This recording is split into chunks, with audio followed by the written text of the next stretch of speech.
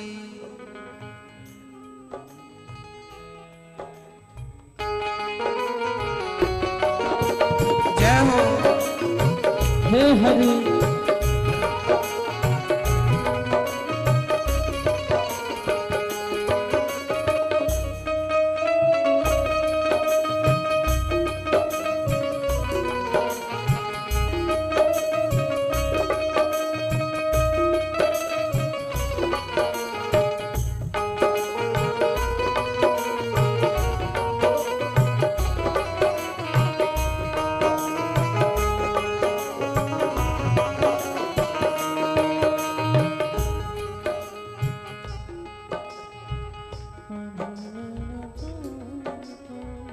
निहारा नहीं है अभी मैंने तुमको, निहारा नहीं है बना के। सुदामा जी कह रहे हैं,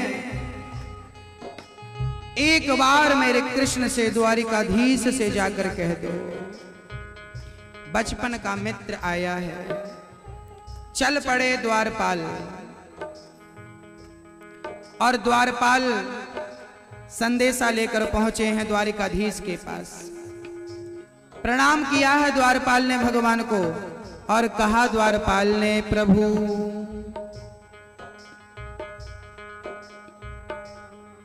एक व्यक्ति आया है, अपने आप को सुदामा कह रहा है। शीश पगा न झगा तन में, आही जान को आही बसे के ही ग्रामा। धोती फटी सिलटी दुपटी, अरु पाय उपासन की नहीं सामा। द्वार खड़ो दुज दुर्बल एक, रहो चकी सो वसुधाया भिरामा। पूछत दीन दयाल को नाम, बतावत आपन नाम सुदामा। ज्यों भगवान द्वारिकाधीश ने सुदामा का नाम सुना, दौड़ पड़े भगवान श्री कृष्ण, और खड़े सुदामा इंतजार करते हृदय से लगा लिया। भगवान ने लिपट गए और रो रहे हैं।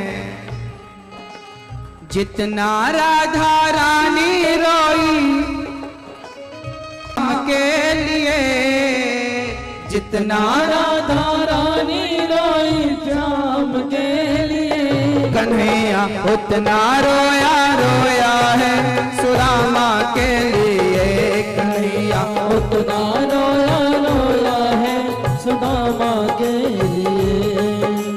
जितना राधा रानी रोई कान्हा के लिए, जितना राधा रानी रोई कान्हा के लिए, कन्हैया उतना रोया रोया है सुदामा के लिए। कन्हैया उतना रोया रोया है सुदामा के लिए। सबके सामने भगवान ने अपने मित्र को हृदय से लगा लिया, गले से लगा लिया और यार की हालत देखी, उसकी हालत पे रोया। यार की हालत देखी, उसकी हालत पे रोया। यार के आगे अपनी शान शौकत पे रोया। यार के आगे अपनी शान शौकत पे रोया। ऐसे तड़पा तड़प समा परवाना के लिए, ऐसे तड़पा तड़प समा परवाना के लिए। कन्हैया उतना रोया रोया है सुदामा के लिए। कन्हैया उतना रोया रोया है सुदामा के लिए। सुदामा, मैया जी बैठ जाइए, सब बैठ जाइए, अभी बैठिए, सब बैठ जाएं ताकि सबको दर्शन हो। बैठ जाइए आप। सुदामा कन्हैया से कहने लगे, कन्हैया मैं यहाँ नहीं बैठ सकता, तू यहाँ बैठ, मैं तेरे चरणों में बैठता हूँ। सुदामा जी आसन से उतर गए और कन्हैया को कहा कि तू यहाँ बैठ, नीचे बैठ गए सुदामा जी। सुदामा जी नीचे बैठने लगे। भगवान ने उठाया, मित्र नीचे नहीं, ये आसन आपके लिए खाली है। भगवान ने हृदय से लगा लिया सुदामा को। सुदामा बोले, मित्र तेरा दर्शन हो गया, अब मैं जा रहा हूं। सुदामा जाने लगे, वापस जाने लगे सुदामा। और जब सुदामा को वापस जाता देखा तो द्वारिकाधीश ने हाथ पकड़ लिया। प्रभु कहां जा रहे हो मित्र, ऐसे जाओगे क्या? कन्हैया तूने मुझे अमीर बना दिया, इतना अमीर बना दिया है, अब मैं जा रहा हूँ। कन्हैया बोले, मित्र मैंने तुझे दिया ही क्या है, मैंने तुझे अमीर कहाँ बनाया, अभी तो कुछ नहीं दिया। सुदामा बोले, कन्हैया पूरी दुनिया के सामने, पूरी दुनिया के सामने जो मुझे भिखारी कहकर पुकार रहे थे, सबके सामने आपने अपने हृदय से लगाकर आपने मेरा मान बढ़ा दिया, मेरा सम्मान बढ़ा दिया, मेरी इज्जत बढ़ा दी। और क्या चाहिए, आप जैसा मित्र मिल गया हो, आपके श्री दर्शन हो गए हो, अब मुझे आपसे क्या चाहिए। जाने लगे। भगवान ने बिठाया, यहाँ बैठो। और यार को लगा कलेजे, आंख भर भर के रोया। यार को लगा कलेजे, आंख भर भर के रोया। और अपने बचपन को याद कर कर के रोया। और अपने बचपन को याद कर कर के रोया। आंसू थे भर पाई बस हर जाना के लिए। आंसू थे भर पाई बस हर जाना के लिए। कन्हैया उतना रोया रोया है सुदामा के लिए। कन्हैया उतना रोया रोया है सुदामा के लिए। कन्हैया ने कहा, मित्र ये बताओ मेरी भाभी कैसी है? ठीक है तेरी भाभी, कुछ भेजा है मेरे लिए? छिपाने लगे पोटरी।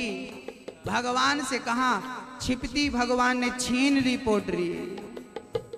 और जब भगवान ने उस पोटरी को छीना, खोल करके देखा, 4 मुट्ठी चावल पुराने से नजर आए। गोविंद की आंखों में आंसू आ गए। मित्र इतना गरीब होकर भी तूने कभी शिकायत नहीं की।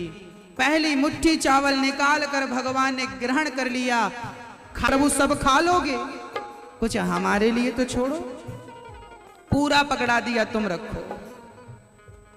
सुदामा के चरणों में बैठ गए द्वारिकाधीश, पांव दबाने लगे। और जब चरणों को देखा तो पांव के छाले देखे तो दुख के मारे रोया। पांव के छाले देखे तो दुख के मारे रोया। रुक्मणी से कहा, देख पांव गंदे हैं सुदामा के, जरा जल तो लाओ, मैं अपने हाथों से अपने सुदामा के चरण धोऊंगा। देख सुदामा की दीन दशा, करुणा करके करुणा निधि रोए। पानी परात को हाथ छुओ नहीं, नैनन के जल से पग धोए, नैनन के जल से पग धोए, नैनन के जल से पग धोए, नैनन के जल से पग धोए।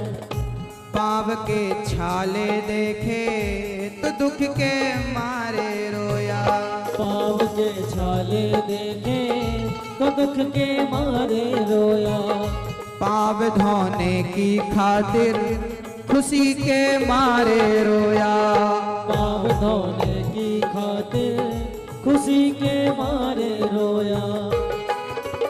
बनवारी वो रोए उठाया राना के लिए, बनवारी वो रोया उठाया राना के लिए।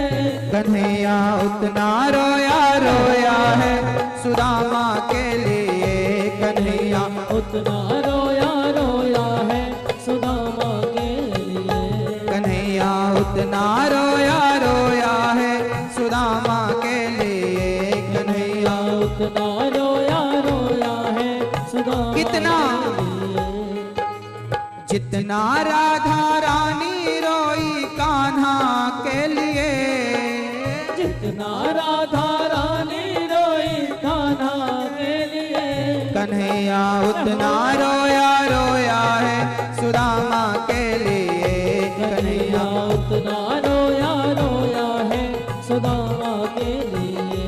कन्हैया उतना रोया रोया है सुदामा के लिए, कन्हैया उतना रोया रोया है सुदामा के लिए।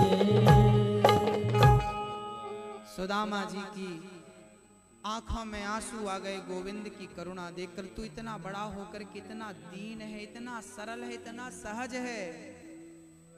कन्हैया बोले मित्र तूने आने में बड़ी देर लगा दी। सुदामा रो पड़े मित्र देर मैंने नहीं देर तो तूने लगा दी। कब से तेरे दरवाजे पे खड़ा हूं, तू है कि आने को तैयार नहीं है। कितनी देर लगा दी तूने आने में। कन्हैया बोले देर मैंने नहीं तूने देर लगा दी। कब से तेरा इंतजार कर रहा हूं। 2 मुट्ठी चावल खाते हैं और भेज देते हैं विश्वकर्मा को, जाओ सुदामा का पूरा नगर सोने का बना दो। इतना सा लेकर इतना सारा कोई दे सकता है तो केवल मेरा गोविंद है जो इतना सा लेता है और इतना करके देता है। 2 लोगों का मालिक बना दिया सुदामा को। कन्हैया ने जब भाभी के बारे में पूछा तो सुदामा ने भी पूछ लिया, कहो मित्र तुमने कोई शादी वादी करी कि नहीं? हाँ हाँ रुक्मणी प्रणाम करो। रुक्मणी ने पांव छुए। तब तक सत्यभामा आ गई, कालिंदी आ गई। 1 2 3 अच्छा दारी के तने इतने ब्याह कर रखे। भगवान बोले हमारी तो मत पूछो मित्र। अपने बचपन को याद करने लगे। मेरा बचपन, अपने उस समय को याद कर। बड़ा स्नेह दोनों में हुआ और सुदामा अब मित्र से कह रहे हैं कि प्रभु हमारे यजमान जी सुदामा का पूजन भाव से कर लें भागवत जी के साथ। और सुदामा जी आज्ञा ले रहे हैं, मित्र आप आज्ञा करो। जब आज्ञा मांग रहे थे तब भगवान ने ये नहीं कहा कि तुम रुक जाओ। सुदामा जी जाने लगे। द्वारिकाधीश बाहर तक छोड़ने गए। अतिथि तो बहुत देखे हैं लेकिन आतिथ्य कृष्ण जैसा, सुदामा जैसा मेहमान और कृष्ण जैसा आतिथ्य सत्कार ना देखा ना सुना। सुख में बनते मित्र जो ऐसे मित्र अनेक, दुख में बनते मित्र जो वो लाखों में एक। और वो मित्र है, इसलिए भक्त कहते हैं हे गोविंद मित्र की मित्रता श्याम प्यारे सखा,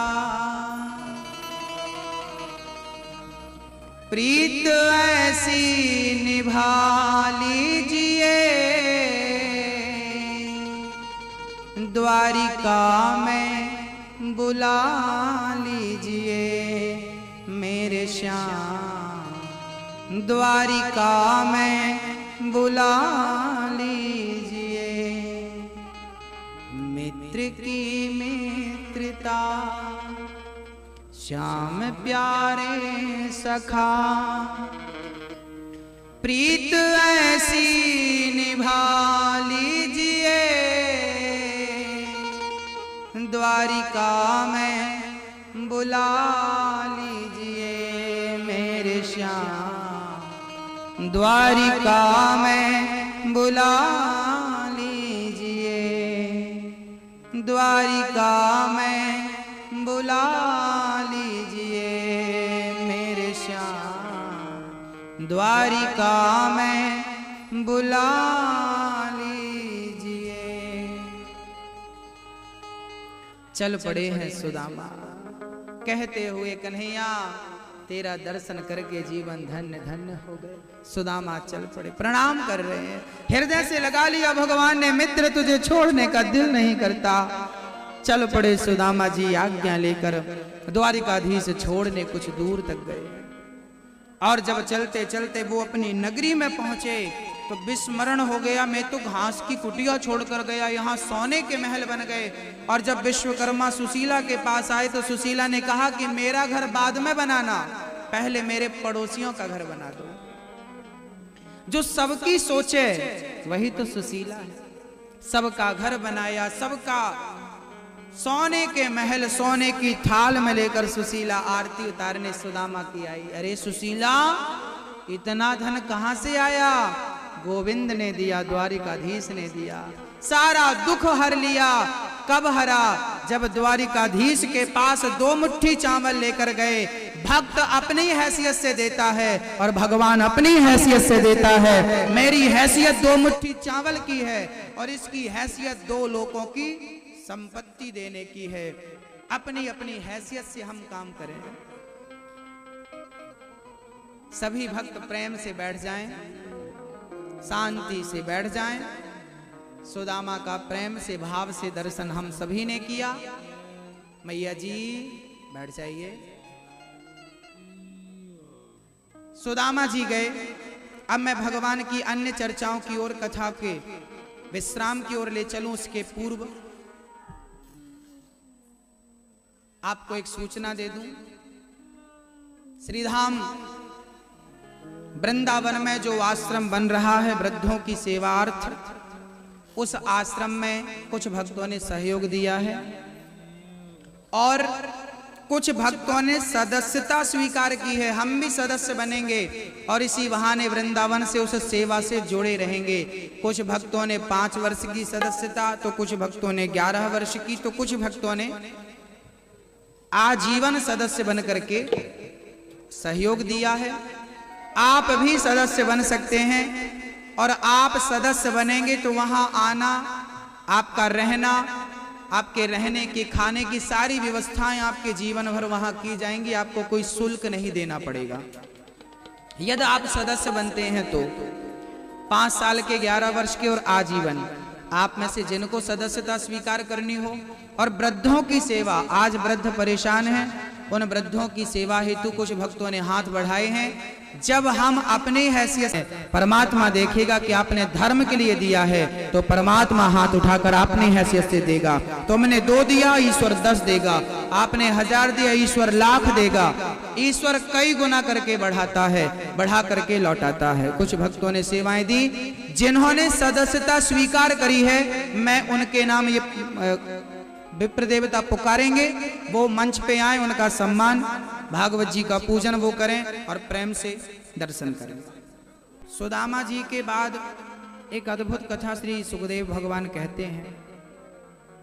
बैठ जाएं बहुत भाव से। एक दिन भगवान कुरुक्षेत्र गए हैं।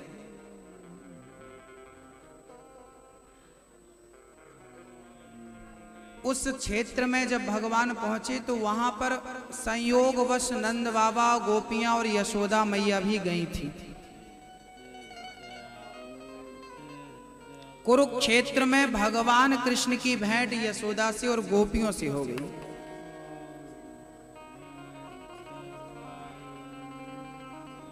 जब भगवान कृष्ण से मां यशोदा मिली तो यशोदा की आंखों में आंसू आ गए। बचपन का बिछड़ा कृष्ण आज मिला है यशोदा को देखने के लिए।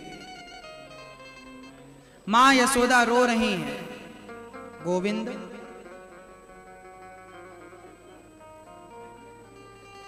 इतने दिन हो गए तुझे मेरी याद नहीं आई।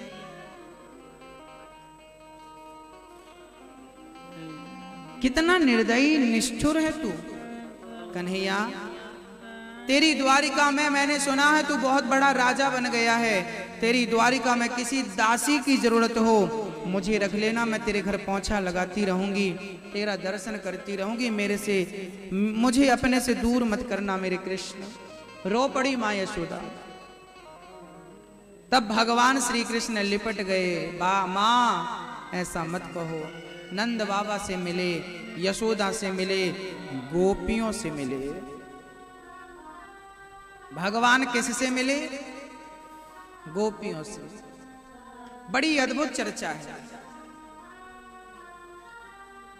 देखिए प्रेम हो तो भगवान कैसे मिलते हैं, ये और प्रेम कब जागता है। एक सासू माँ थी, वो बहुत प्रेम से पूजा किया करती थी भगवान श्री कृष्ण की। पूजा करती, स्नान कराती, वस्त्र पहनाती, श्रृंगार करती और बाद में वो नियम से कन्हैया को दर्पण दिखाया करती। आईना। एक दिन माघ का महीना आया, एक बार माघ आया तो उसकी मां माघ स्नान करने प्रयागराज पहुंच गई। पर जाते समय उसने अपनी बहू से कहा, बहू मैं जा रही हूं पर मेरे गोपाल की तू सेवा करना। कैसे सेवा करना है? बोले इन्हें स्नान कराना, इन्हें वस्त्र पहनाना, इनका श्रृंगार करना और दर्पण जरूर दिखाना। लेकिन जब तू दर्पण दिखाए तब इनको देख लेना मुस्कुरा रहे हैं कि नहीं। जब मुस्कुराते नजर आए तो समझ लेना कि तूने पूजा ठीक ठीक की है और इन्होंने तेरी पूजा स्वीकार की है। ठीक। सास चली गई। अब बहू पहली बार भगवान को देख रही है, क्योंकि अभी तक ना सुना था ना देखा था। अब वो बहू भगवान के पास गई, पानी गुनगुना कर लिया। ठंडी का मौसम था, माघ का महीना था। भगवान को गर्म पानी में नहलाया, वस्त्र पहनाए, श्रृंगार किया। पूरा श्रृंगार हुआ तो फिर दर्पण दिखाया और दर्पण दिखाकर झांक कर देखा मुस्कुरा रहे हैं कि नहीं। तो भगवान नहीं मुस्कुरा रहे थे। उसे लगा कि हमारी पूजा में कोई त्रुटि रह गई, कमी रह गई। उसने फिर पूरे कपड़े उतारे और अब गर्म पानी खत्म, अब तो ठंडा। कहां करती? फिर ठंडी पानी से नहला दिया और नहला के फिर कपड़े पहनाए, फिर श्रृंगार किया, फिर आईना दिखाया, फिर देखा मुस्कुरा रहे हैं कि नहीं। राम राम राम, नहीं मुस्कुराने। लगता भगवान कोई त्रुटि रह गई हमसे और भगवान लगता है हमारी सेवा स्वीकार नहीं कर रहे हैं। तो फिर से पूरे कपड़े उतारी, फिर नहलाई, फिर कपड़ा श्रृंगार, फिर अब दर्पण दिखाया, अभी भी नहीं। सुबह से दोपहर और दोपहर से शाम हो गई। वो अब भगवान को लगा राम राम, यदि मैंने आज नहीं मुस्कुराया तो ये तो प्राण ले लेगी। तो भगवान बोले कि अब हमें कुछ करना चाहिए। अब वो शाम को वो थक चुकी थी, उसे बड़ी भूख लगी थी, पर वो सास की आज्ञा कैसे ठुकराती। उसने लास्ट बार स्नान कराया और जब स्नान करा के श्रृंगार किया और दर्पण दिखाया तो झांक कर देखा, देखो तो अब मुस्कुरा रहे हैं कि नहीं। और जब देखा दर्पण की तरफ तो भगवान ऐसे मुस्कुरा रहे थे, ऐसे मुस्कुरा रहे थे कि भगवान की मुस्कान उसने देखी तो बेहोश होकर गिर पड़ी, मूर्छा आ गई। और जब मूर्छा उसकी टूटी, क्योंकि भगवान को देखकर मुस्कुरा दें, और जो भगवान की मुस्कान देख ले, अच्छा हुआ वो पागल नहीं हो गई। वो फिर होश आया तो उसने फिर दर्पण लेके खड़ी हो गई, फिर देख दी भगवान की मुस्कान देखकर वो नाचने लगी। आहा, कितने सुंदर भगवान है, मेरी सास कितनी सौभाग्यशाली है, कितने पहले से वो भगवान की मुस्कान देख रही है और मैं कितनी अभागिन हूँ, आज मुझे नजर आई। अब सेवा हो गई और फिर प्रेम से लाई और भगवान को भोग लगाया। अब भगवान को दर्पण दिखाया, मुस्कुरा रहे हो, तोड़ा, रोटी तोड़ी और भगवान को मुंह पर खिलाया। भगवान ने मुंह खोला, भगवान ने रोटी चबाई, रोटी अंदर पूरा खिला पिला के और खुद खाई। दूसरे दिन फिर श्रृंगार करती है, फिर स्नान करती है, फिर दर्पण दिखाती है, फिर भगवान मुस्कुराते हैं। और अब तो नियम बना लिया भगवान ने मुस्कुराने का, प्रसन्न रहने का। रोज बहू आती, छम छम पायल बाजती उसके पांव की और रोज भगवान को नहलाती और प्रेम से पूजा करती। अब भगवान रोज नियम, 1 महीना पूरा हुआ, माँ सासू माँ प्रयागराज से वापस आई। बहू मेरे गोपाल कैसे हैं? ठीक हैं। पूजा पाठ करी? हाँ। वो तो रोज मुस्कुराते हैं, माँ बड़ी सो पाँव पकड़ ली, आपके कारण मुझे गोविंद की मुस्कान देखने को मिल गई। अच्छा, हाँ तो मुस्कुराते हैं। हाँ, आज सासू माँ ने प्रेम से पूजा करी और जब पूजा करी और सासू माँ ने दर्पण दिखाया तो भगवान तो जैसे रोज थे वैसे ही थे, काहे को मुस्कुरावे। हाँ, सास को लगा ये, अब सास तो समझ रही थी कि जैसे मैं वैसे ही है, लेकिन बहू को रहा ना गया। बहू का नियम बन गया था भगवान को मुस्कुराते देखना। अब सास की जब पूरी पूजा हो गई ना तो बहू दर्पण लेके खड़ी हो गई। बहू दर्पण लेके खड़ी हो गई और जब बहू ने देखा तो वो मुस्कुराते हुए, आहा हा, अब तो भैया प्रेम से नियम बन गया। वो नाचती, सास बोली क्या हुआ? देखो सा माँ ठाकुर जी कितने मुस्कुरा रहे हैं। सास को लगा कि इसी मुस्कान पे ये बारी बारी गई, उसको नहीं पता कि इससे ज्यादा वाली भी भगवान ने इसको दिखाई है। हाँ, अब सास को लगा ठीक है। एक दिन, उसी दिन जब रात को सास सोई ना तो सपने में भगवान आई और ठाकुर जी ने कहा देखो माँ, तुम स्नान कराया करो, हमें तुम कपड़े पहनाया करो, लेकिन दर्पण का काम अपनी बहू को सौंपा करो। हमारी तो आदत हो गई है तुम्हारी बहू को देखकर मुस्कुराने की। सास की नींद खुली, उसके बाद तो नींद नहीं आई, कब सवेरा कब सवेरा।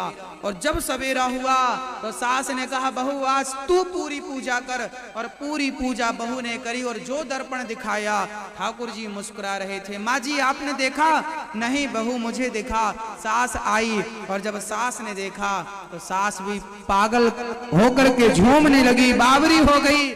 मेरे गोविंद ऐसे मुस्कुराते हैं, आहो धन्य हो तुम, तुम्हारे कारण आज मुझे गोविंद का दर्शन हो गया। सास बहू दोनों झूमने लगी, नाचने लगी, संकीर्तन करने लगी, हरे राम राम राम हरे हरे, हरे कृष्णा कृष्णा कृष्णा हरे हरे, हरे राम राम राम हरे हरे।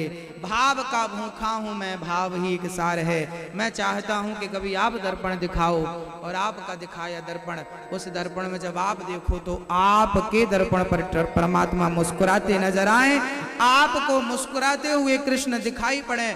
हम ये चाहते हैं वो दिन कब आएगा जब हमारे दिखाए हुए दर्पण को परमात्मा देखें और जरा तिरछी सी मुस्कान ठाकुर जी की हम देखें।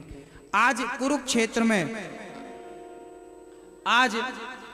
कुरुक्षेत्र में भगवान अपनी गोपियों से मिले, तब भगवान की 16,108 पत्नियों ने माँ यशोदा के पांव पकड़ लिए और कहा कि माँ हमें ना कृष्ण की कथा सुनाओ। वो रची। आप अपने पति का बचपन तो नहीं जानती हो ना, लेकिन इच्छुक होती हो। सास बताइए क्या करते थे? अच्छा हाँ ये करते थे। फिर पत्नी कभी उसका आनंद लेती है। तो आज गोपियां पूछ रही है कैसे चोरी करते थे, कैसे, हमें सुनाओ। यशोदा रोने लगी, बेटियों मैं तुम सबको कृष्ण की कथा सुना पाती, लेकिन मैं जब कृष्ण की बाल लीला सुनाऊंगी ना तो उसमें वो लीला भी सुनानी पड़ेगी जब कृष्ण हमें छोड़कर चला गया है। और यदि वो लीला मैंने सुनाई तो फिर मैं जी ना पाऊंगी, मैं मर जाऊंगी। उस पल को मुझे याद मत दिलाओ जब कृष्ण छोड़कर चला गया। तब कौन सुनाए? तब रोहिणी माँ ने कहा मैं सुनाती हूँ। रोहिणी माँ बोली, सारी गोपियां 16,108 पत्नियां बैठ गईं और पहली बार वो कृष्ण की कथा सुनने बैठी। पूरा दरवाजा बंद हो गए, चारों तरफ का बाउंड्री थी, कपड़ों की तंबू बंधे थे, पूरा पैक था। अब बाहर कौन खड़ा हो, बाहर आना जाना बंद। तो सुभद्रा, भगवान श्री कृष्ण की बहन सुभद्रा, रोहिणी ने कहा सुभद्रा तुम बाहर खड़ी रहो और किसी को डिस्टर्ब। देखो कथाएं कैसी होती थी पहले। पहले वक्ता कौन बनी, रोहिणी मैया, और श्रोता कौन बनी, भगवान की पत्नियां। वहां नियम बनाया गया, कोई डिस्टरबेंस नहीं, कोई डिस्टरबेंस नहीं, चुप, पहले सावधान, पहले व्यवस्था। खड़ी हो गई सुभद्रा, कोई नहीं अंदर जाएगा। और मां ने कथा चालू करी।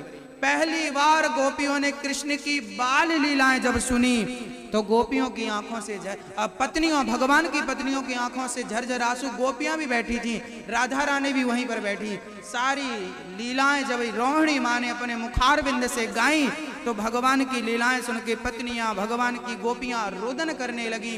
तब तक भगवान श्री कृष्ण और बलराम जी आ गए। भगवान आए, सुभद्रा खड़ी कर, नहीं अंदर मत जाना। क्यों? बोले आपकी कथा चल रही है अंदर। नहीं नहीं मैं तो जाऊंगा, जिद करने लगे। सुभद्रा ने डांटा, रुको यहीं, कोई अंदर नहीं जाएगा। तब भगवान बोले कोई बात नहीं, अंदर नहीं जाने दे तो कम से कम सुन तो लेने दे। तो बाहर थोड़ी थोड़ी आवाज आ रही थी, तो कन्हैया ने कान लगा दिए। कन्हैया ने कान लगाए, बलराम जी ने कान, और सुभद्रा को भी थोड़ी थोड़ी बाहर तो आवाज आ ही रही थी। तो कन्हैया ने जो प्रेम से कथा सुनी, तो भगवान कृष्ण पहली बार अपनी कथा सुन रहे थे। और जब कथा सुनी तो इतना भाव उमड़ा, इतना प्रेम उमड़ा कि भगवान के हाथ पिघल पिघल के पानी बन के पिघलने लगे। हाथ गायब, पानी बन के पिघलने लगे। यहां तक के हाथ भगवान कृष्ण के, बलराम के और सुभद्रा पिघल गई, पूरा हाथ पिघल गया प्रेम से। तब तक कथा पूरी हुई और मां रोहिणी मैया बाहर आई। और जब बाहर आकर देखा तो बलराम, कृष्ण और सुभद्रा के हाथ गायब थे। रो पड़ी, आहा कृष्ण को चोट लग गई। सुभद्रा वैद्य को बुलाओ, वैद्य को बुलाओ। रोने लगी। भगवान मुस्कुराए, मां रोने की जरूरत नहीं है बेटा, तेरे हाथ कहाँ चले गए, कितना कष्ट हो रहा होगा, तेरा इलाज करा दूं। मां अब मेरे हाथ ऐसे ही रहने दे, ये मेरी कथा की निशानी है। मैं इन्हीं हाथों से कलयुग के भक्तों को अपने गले से लगाऊंगा। और वही जगन्नाथ भगवान के रूप में आज भी भगवान विराजमान है। आधे आधे हाथ सुभद्रा, बलराम, ऐसे आधे आधे हाथ। कृष्ण की कथा श्री सुभद्रा मां रोहिणी से सुनी भगवान ने।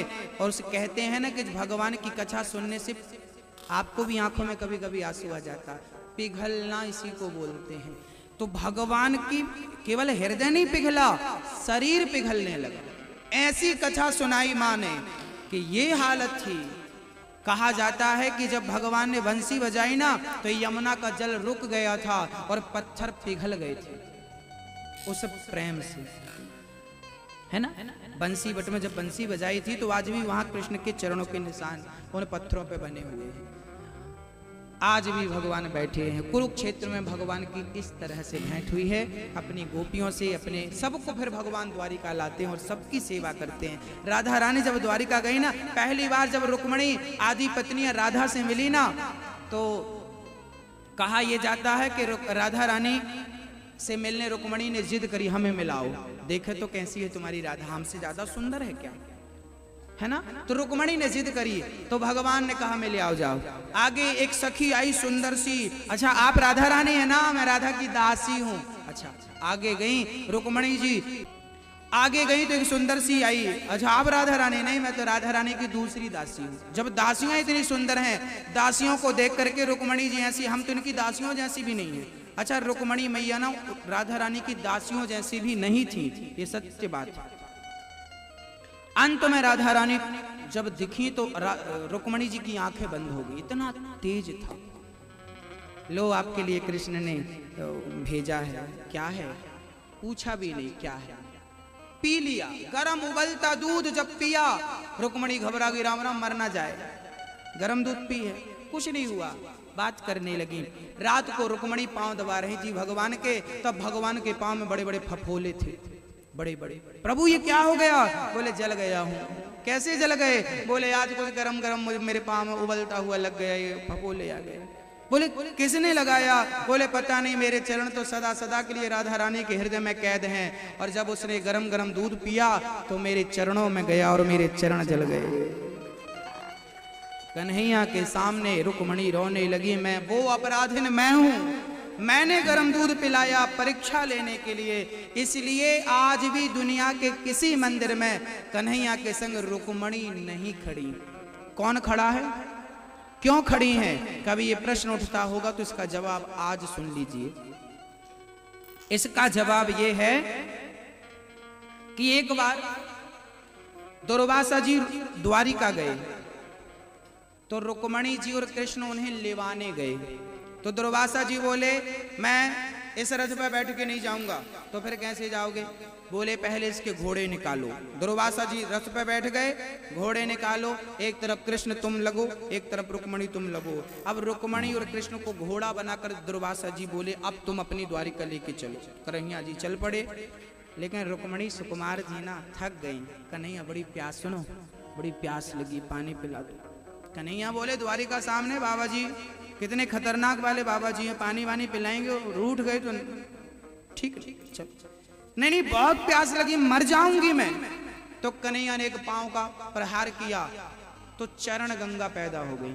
आज भी द्वारिकाधीश में द्वारिकापुरी में आज भी वो चरण गंगा विद्यमान है। जैसी चरण गंगा मिली रुक्मणी जी नहाने लगी, ठंडा ठंडा, और पीने लगी।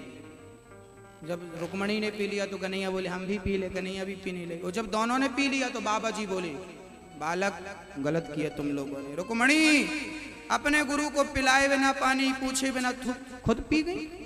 और कन्हैया तुम गुरु का अपमान, जाओ मैं तुम्हें श्राप देता हूं, तुमने गुरु का अपमान किया है, तुम्हारी पूरी द्वारिका का पानी खारा हो जाए। आज भी वर्तमान में आज भी द्वारिका में पानी नहीं है, दूसरे शहर से पानी सप्लाई होता है द्वारिका में। और समुद्र के बीच में एक जो दूसरी द्वारिका है उसका पानी मीठा है। द्वारिका दुर्वासा जी ने श्राप दिया रुक्मणी तुम जाओ, तुम्हारा 12 वर्षों का कृष्ण से वियोग होगा। तो वहां से 12 किलोमीटर द्वारिका से दूर एक रुक्मणी जी का स्थान है जहां आज भी जलदान किया जाता है। ये दास गया है, आज भी वहां पे जल देने की बड़ी महिमा है, जल दान किया जाता है। रुक्मणी जी वहां रही, 12 वर्ष वियोग था। जब कलयुग आया तो कुछ भक्त लड़ाई करने लगे कि रुक्मणी को खड़ा करें कि राधा को खड़ा करें। तब दुर्वासा जी ने आकर कहा कि ना, रुक्मणी नहीं, क्योंकि रुक्मणी को प्यास लगी थी तो रुक्मणी ने अपने आप को पानी पिलाया था। कृष्ण का भी याद स्मरण नहीं रहा, लेकिन राधा रानी 100 वर्षों तक कृष्ण का वियोग सही, ना पानी की चिंता थी ना भोजन की चिंता थी। इसलिए कृष्ण के साथ खड़े होने का अधिकार केवल राधा का। इसलिए दुर्वासा जी ने कहा कि कृष्ण के संग रुक्मणी नहीं, राधा खड़ी होंगी। इसलिए राधा खड़ी हैं, क्योंकि रुक्मणी को तो प्यास भी लग जाती थी, लेकिन राधा को तो कृष्ण के प्रेम में प्यास भी नहीं लगती थी। भूख भी 100 वर्षों तक अन्न जल ग्रहण नहीं किया। अब आपको आश्चर्य हो रहा होगा कि बिना पानी के बिना अन्न के कोई कैसे रह सकता है। तो आपको मैं उदाहरण दे दूं। आज 2018 छत्तीसगढ़ में एक संत जी हैं जिन्होंने 20 वर्ष से ना एक दाना अन्न का खाया, ना एक बूंद पानी पिया, आज भी जिंदा हैं। विज्ञान के सामने बहुत बड़ी चुनौती खड़ी, आज भी जिंदा हैं वो, आप दर्शन कर सकते हैं। एक बार तो इस युग में भी यदि 20 वर्ष तक बिना खाए एक बूंद पानी नहीं पीती, आप जाकर देख लेना अपनी आंखों से, फिर मेरे पे विश्वास करना मत करो विश्वास, जाकर देख लो। प्रत्यक्षम किम प्रमाणम। ना पानी पीते हैं ना वो केवल जाप करते हैं, ओम नमः शिवाय, ओम नमः शिवाय। यदि आज के युग में कोई ऐसी तपस्या संभव है तो राधा रानी क्या कृष्ण के वियोग में पानी और भोजन छोड़ दी तो क्या हमें आश्चर्य होगा? नहीं, आश्चर्य नहीं होगा। हमें तो यकीन होगा कि मेरी माँ ऐसी थी, मेरी राधा रानी ऐसी थी। बोलिए राधा कृष्ण भगवान की जय हो। कुरुक्षेत्र में भगवान मिले हैं। यादवों को आपस में लड़के मरने का श्राप वहीं पर मिला है, दुर्वासा जी ने दिया है। और दत्तात्रेय जी के 24 गुरुओं की चर्चा इस प्रकार कह के वाणी को विराम करूंगा।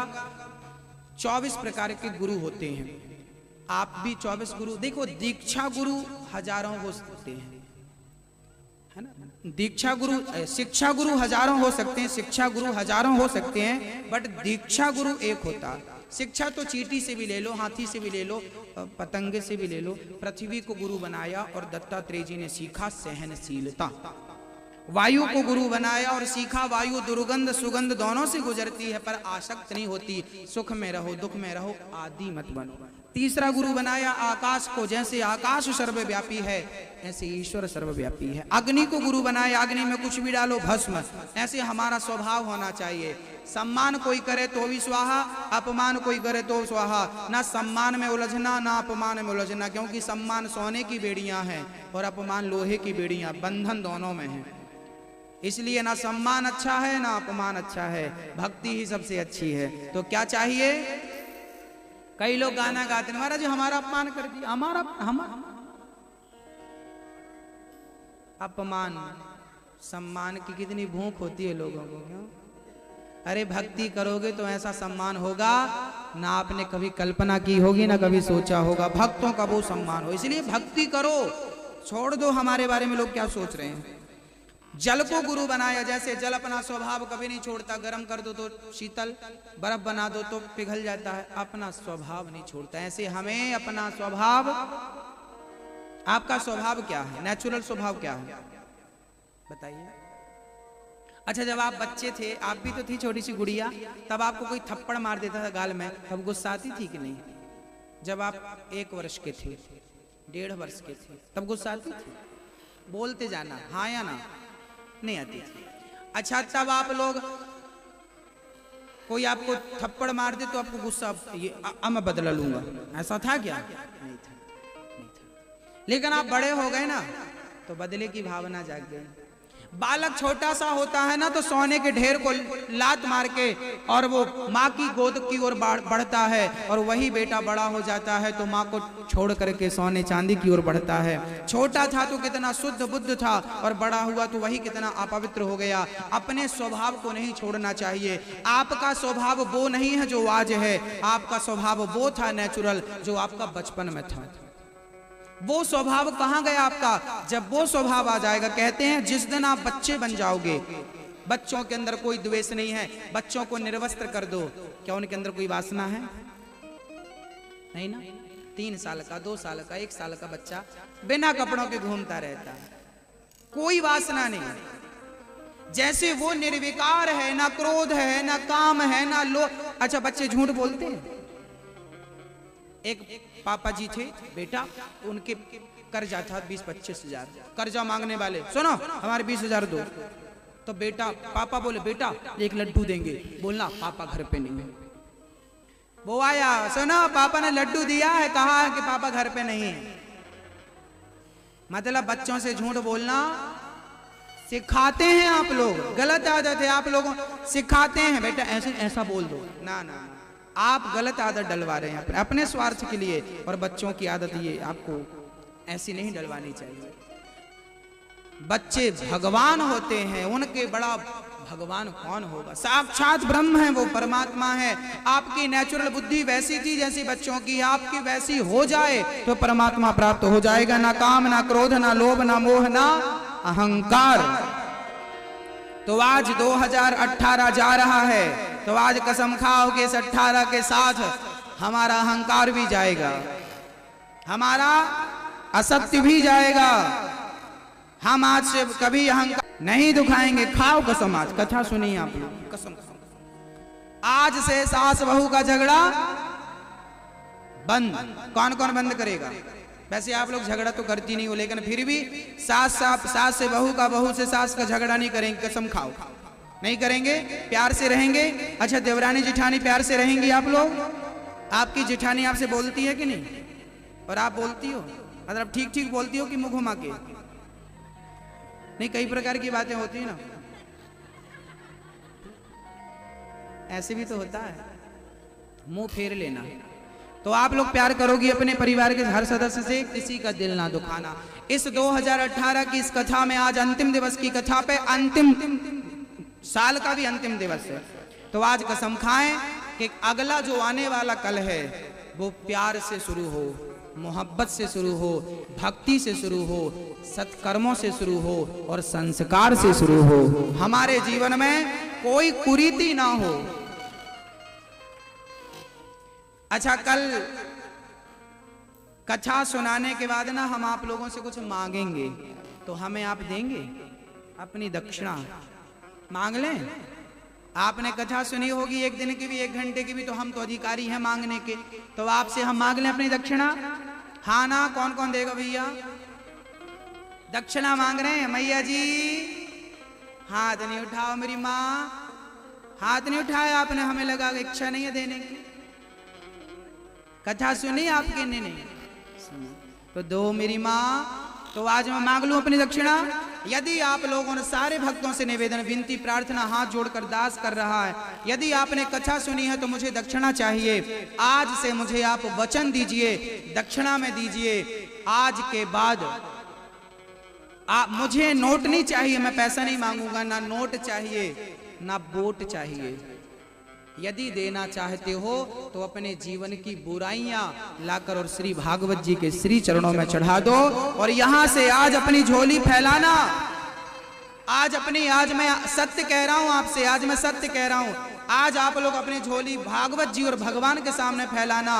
जो मांगोगे दिल से मांग लो, कह लो अपना संकल्प, मांग लो, पूरा होगा। लेकिन शर्त मेरी ये है कि पहले अपने जीवन की बुराइयों का परित्याग करना पड़ेगा। पहले छोड़ो फिर पकड़ो। मैंने इसे पकड़ रखा है और इसे पकड़ना चाहता हूं, तो पहले क्या करना पड़ेगा? इसे छोड़ना पड़ेगा, तब ये खाली होगा। अपनी बुराइयों का परित्याग कर दो, तब परमात्मा और परमात्मा की भक्ति पकड़ में आएगी। तो आज से आपके घर में कोई झगड़ा ना हो, आपके हृदय की सारी बुराइयां निकाल बाहर करना और यहां देकर जाना। और प्रेम, प्यार, ज्ञान, विवेक, भक्ति सब कुछ लेकर जाना। कोई गाली दे दे तो दो चार गाली सहन करने की क्षमता हो। आप सत्संगी हैं, इसलिए मैं अनपढ़ गंवार से तो अपेक्षा नहीं रखूंगा ना कि तू गाली बर्दाश्त करे। लेकिन आप लोग समझदार लोग हैं, दो चार कोई बात नहीं, आपका अपमान भी सहन करो, पियो, है ना? कड़वा प्याला भी पीना चाहिए, मीठा मीठा तो सब पीते हैं, थोड़ा कड़वा भी पीना सीखो। और एक वचन चाहिए आपसे, हाथ बढ़ा के मुझे दो, वादा करो, करेंगे? आज से मुझे वचन दो कि आज से आप लोग भले कितने बिजी होंगे, लेकिन कम से कम आधा घंटे का टाइम निकाल के और घर में भगवान संकीर्तन जरूर करेंगे। हरे राम राम राम हरे हरे, हरे कृष्णा कृष्णा कृष्णा। तो कौन कौन करेगा आज से नित्य? और यदि आपने संकीर्तन किया तो गारंटी मेरी, यदि आपके जीवन से कलह ना चला जाए, क्लेश ना चला जाए, अशांति ना चली जाए, तो मेरे कान पकड़ लेना। आपके घर की सारी दरिद्रता, आपके घर की सारी अशांति पलायन कर जाएगी। उस दिन 15 दिन के बाद आपको प्रभाव दिख जाएगा। जिसके घर में नित्य संकीर्तन होता है, हरे राम राम राम हरे हरे, हरे कृष्णा कृष्णा कृष्णा हरे हरे, श्री राम जय जय राम, श्री राम जय राम। काम करते रहो, रोटी बनाते रहो, बर्तन आदि का काम, इत्यादि का काम, जो काम है आपका नित्य का करते रहो। लेकिन काम करते समय कीर्तन, बच्चों को बिठा लो कीर्तन पे, परिवार को बिठा लो, इसी कीर्तन से आपका कल्याण होगा, याद रखो। यही कीर्तन भगवान की सबसे बड़ी, बड़े बड़े साधु संत कीर्तन करने के बल पे भगवान, नरसिंह जी क्या करते थे, मीरा क्या करती थी, कीर्तन और कथा दो करती थी मीरा। चलिए, ये तो रही आपकी, करेंगे मेरी माँ, दक्षिणा देंगी मुझे, ये वचन रूपी दक्षिणा चाह रहा हूँ। देवरानी से, जेठानी से, भाई का झगड़ा प्यार मोहब्बत से रहेंगे। हाथ बढ़ा के वचन दो सब। एक छोटा सा वचन और चाहता हूं, देंगे? मैया जी, ऑक्सीजन कौन देता है हमें? कौन? पेड़ पौधे, वृक्ष ऑक्सीजन देते। अच्छा, आपको ऑक्सीजन की जरूरत है कि नहीं? नहीं, हमें तो नहीं चाहिए, तुम रखो अपना ऑक्सीजन। ऐसा है क्या? सबको चाहिए? चलो एक काम करो, 1 करोड़ रुपये रखो, आज ऑक्सीजन मत लेना। चलेगा? यदि ऑक्सीजन के बिना हम एक घड़ी, एक पल, एक क्षण नहीं रह सकते, तो जरा बताओ, आपने जितना ऑक्सीजन लिया है वो वृक्षों से मिला है, तो बताओ क्या आपने अपनी रियल जिंदगी में क्या वृक्ष लगाए? यदि लगाए तो मैं प्रणाम, और नहीं तो ये 2018 की कथा सुनने के बाद नया वर्ष है, कल वृक्ष लगा के नया वर्ष मनाएंगे हम लोग, संकीर्तन करके नया वर्ष मनाएंगे। 2019 कैसे मनाएंगे? आपके पार्क में वृक्ष लगाएंगे और कीर्तन करेंगे। कल सुंदरकांड या कीर्तन, भगवान नाम कीर्तन के साथ कल कौन सा नया वर्ष शुरू होगा? 2019। तो कौन कौन वृक्ष लगाएगा कल? आप नहीं लगाओगे? मेरी माँ नहीं लगाओगी? नहीं, आपसे पूछ रहे हैं मैया। हाँ, लगाओगी? कौन सा लगाओगी मैया? ओ मेरी माँ, कौन सा वृक्ष लगाओगी वो सुन लो। आपको वृक्ष लगाना है पीपल का। सुन लीजिए, मरने के पहले, आपके मरने के पहले एक बार एक पीपल जरूर लगाइएगा। आपके मरने के पहले यदि आपने पीपल लगाया और वट वृक्ष लगाया, तो ये जब तक दूसरों को छाया देते रहेंगे, दूसरों को छाया देते रहेंगे, तब तक आपको पुण्य प्राप्त होता रहेगा। आप कहीं भी रहिए, किसी भी योनि में रहिए, किसी भी जन्म में रहिए, लेकिन आपने इस जन्म में यदि ये काम किए हैं तो पीपल, पहले हमारे बुजुर्ग लोग ना पहले कुआं खुदवाते थे, बावड़ियां बनवाते थे और त्रिवेणी लगाते थे। त्रिवेणी जानते हैं? त्रिवेणी, पीपल, वटवृक्ष और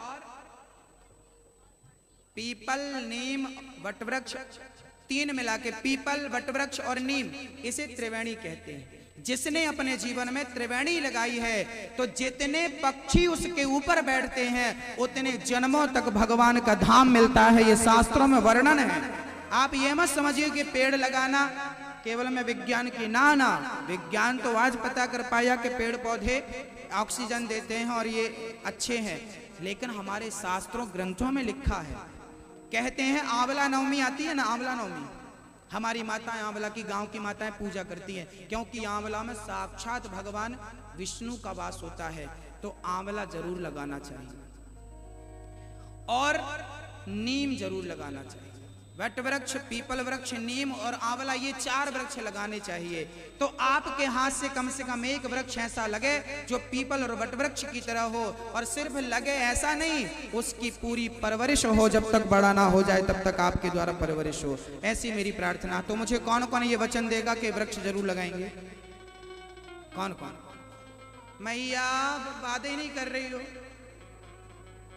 देखो ऐसा लग रहा है कि हमने कुछ गलत कह दिया है। करें, लगाएंगे? चलो, पीपल ना सही, वट वृक्ष ना सही, नीम ना सही, आंवला ना सही, तो तुलसी। हाँ, ये सरल है महाराज, हम लगा लेंगे। सरल काम करा लो बस, कठिन काम ना कहो। ऑक्सीजन बराबर लेंगे, पेड़ नहीं लगाएंगे, गलत बात है। प्रकृति से कम प्रकृति के ऋणी मत बनो। जितनी श्वास आपको जरूरत है उतने वृक्ष लगा लो। हम प्रकृति के भी ऋणी क्यों बने? और दूसरा मेरा निवेदन है, जल कौन कौन बचाएगा? जितना जल बचा सको उतना बचाओ, जल जीवन है। 2022 तक दिल्ली में पानी खत्म हो जाएगा। पढ़ा आपने समाचार, न्यूज देखा? 2022 तक दिल्ली प्यासी हो जाएगी, पता नहीं कहां से लाएंगे पानी। तो बाल्टी बह रहा। अरे भाई, जल आप नहीं बचाओगे तो आपके बच्चों तक कैसे पहुंचेगा? इसलिए मेरी विनती है, हमें क्या बचाना है?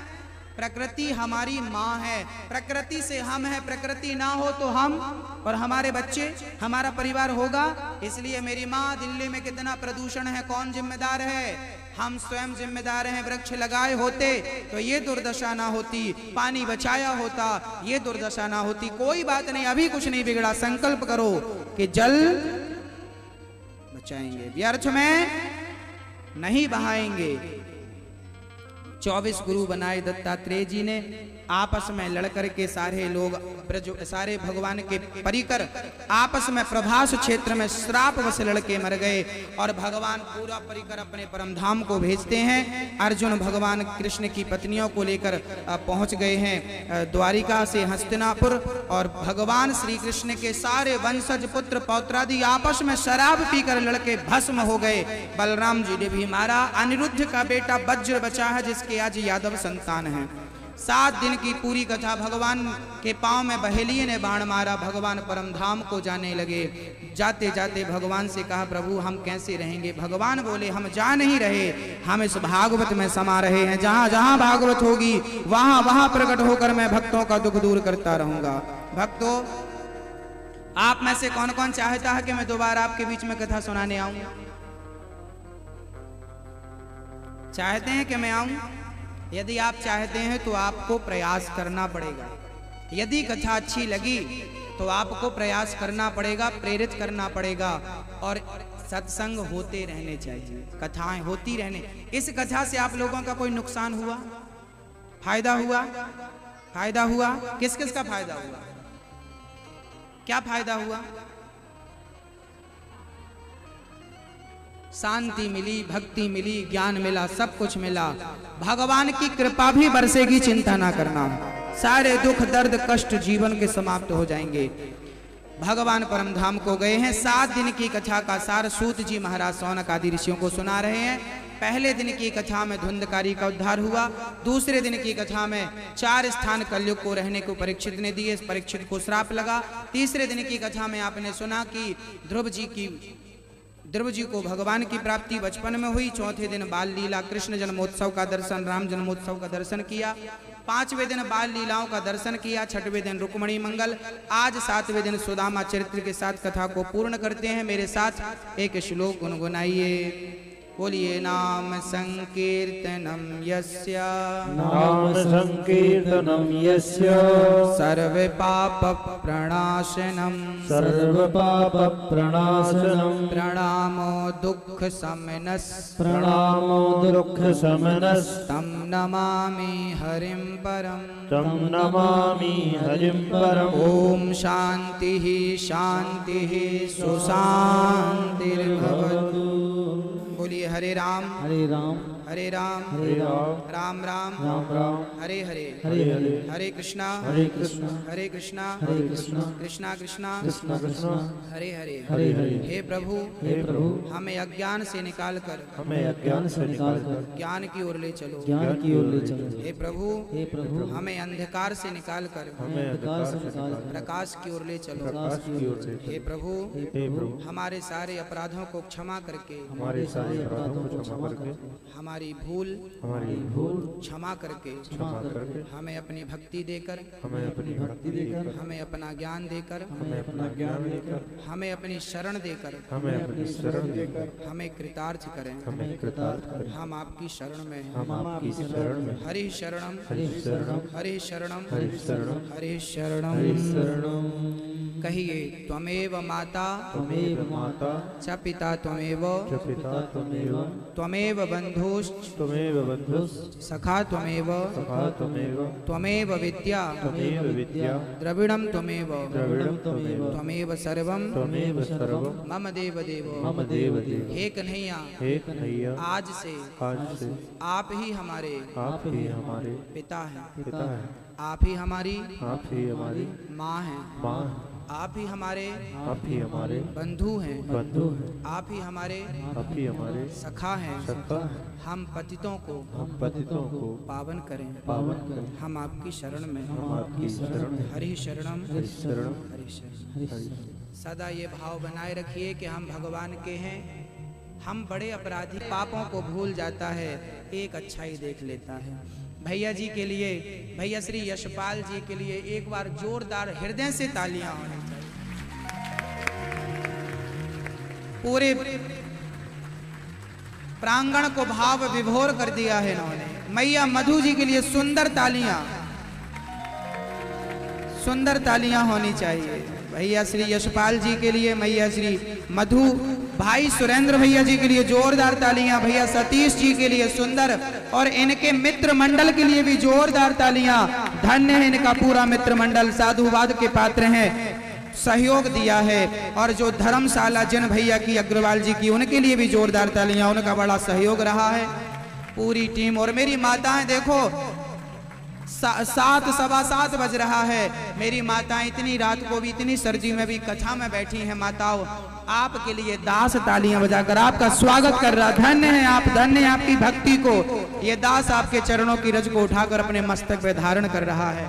आप जैसा भक्त, आप जैसा प्रेमी, आप जैसा भाव से भरा हुआ भक्त हमें हर बार प्राप्त होता रहे, और हम आप जैसे भक्तों को कथा सुनाते रहे। हमारी यही इच्छा है, आपकी चरण धूलि हमारे मस्तक पे आवे तो हम भी भगवान की भक्ति करना सीखें, हम भी भगवान के चरणों में रहना सीखें। यही प्रार्थना है गोविंद से कि प्रभु सदा कथा सुनाता रहूं, सदा कथा सुनता रहूं।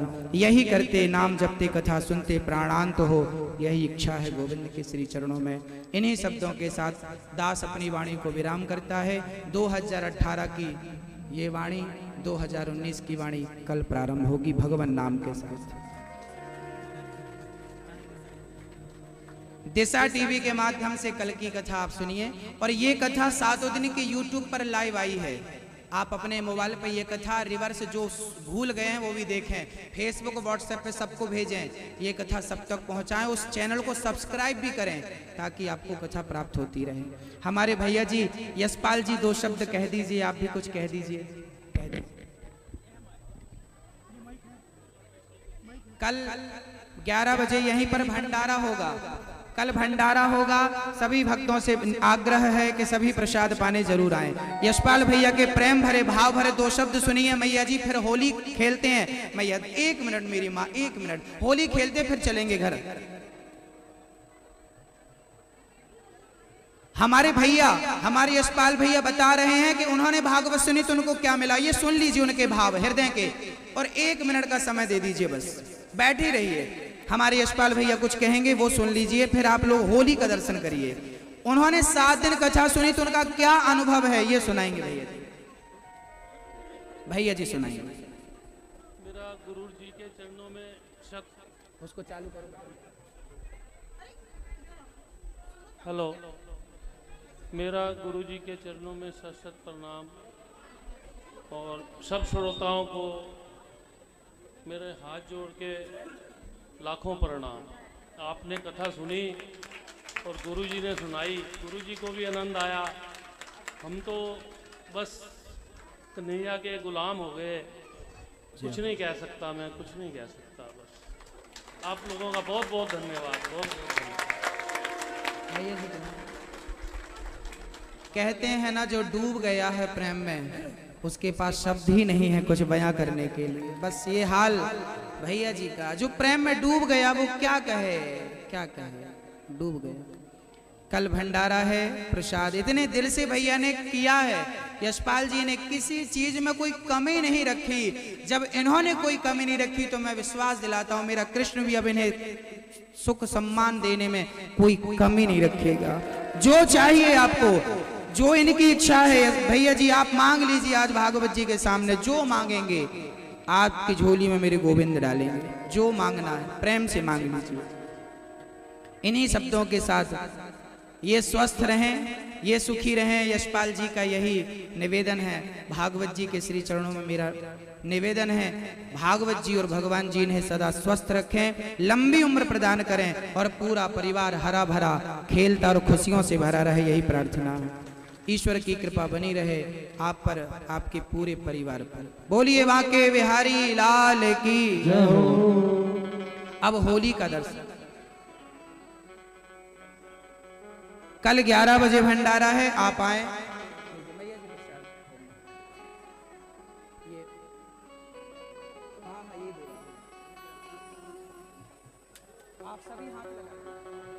बोलिए भक्त वत्सल भगवान की जय हो। आप सभी का जीवन भी खुशियों से भरा रहे, आपके जीवन में भी सुख शांति समृद्धि बढ़े, भगवत कृपा बनी रहे। कभी दास को मौका दीजिए भागवत सुनाने का, तो आपके सेवा में भी दास हाजिर होगा। आपको लगे कि आपको भी करवानी है भागवत तो आप संपर्क पे रहिएगा। कभी भी आप संपर्क साध सकते हैं, कभी भी सेवा के लिए बुला सकते हैं। आइए अब होली का दर्शन करते हैं। बोलिए होली के रसिया की। मंच थोड़ा सा खाली कर देंगे भक्तों, निवेदन है ताकि होली इसी मंच